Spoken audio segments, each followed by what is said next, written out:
The nucleus of radioactive material emits three different types of radiation rays, called alpha, beta, and gamma. Due to the distinct electrical charge characteristics of the alpha, beta, and gamma rays, they can be separated by directing a beam from a radioactive source through a magnetic field. Alpha rays carry particles originating from the nucleus of a radioactive atom. These particles consist of 2 protons and 2 neutrons. Essentially, they are positively charged helium atoms stripped of their electrons. The magnet causes these particles in the alpha ray to bend in one direction. Beta rays are a stream of negatively charged electrons. After passing through the magnet, they bend in the opposite direction of the alpha ray. Because electrons of the beta ray have less mass than the protons and neutrons in the alpha ray, the beta ray undergoes a more pronounced bend. Gamma rays are pure energy. Because a gamma ray has neither mass nor charge, it remains unaffected by the magnetic field. The unique characteristics of these three types of radiation affect their capacity to penetrate various materials. Whereas an alpha particle is stopped by a sheet of paper, a beta particle easily passes through paper but is stopped by aluminum. A gamma ray is not impeded by the paper nor aluminum, but its progress can be stopped by lead.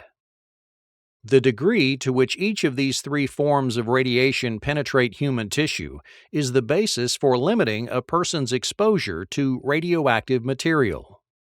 In terms of the impact of radiation on the human body, alpha particles are generally stopped by the outer layer of skin and pose no real harm to underlying tissue.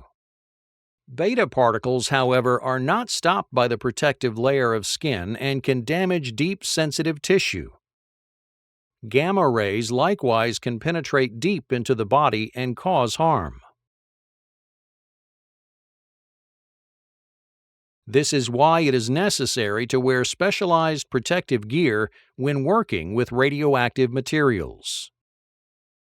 When a neutron is fired at high speed into an atom of uranium, it will split the atom in a process called fission.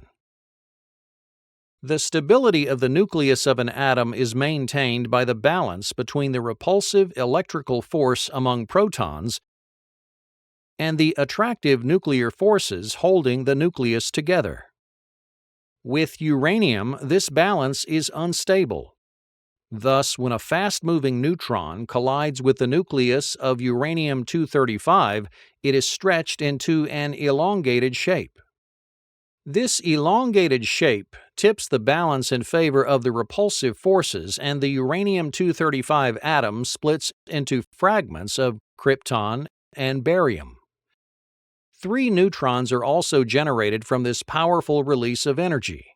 The 3 forcefully ejected neutrons can each strike an atom of uranium, resulting in the case of an atomic bomb, a catastrophic chain reaction. The nuclear fission process is also the source of energy used to operate nuclear power plants. In a controlled environment, the tremendous heat generated by splitting uranium-235 is used to produce steam that drives turbines to generate electricity.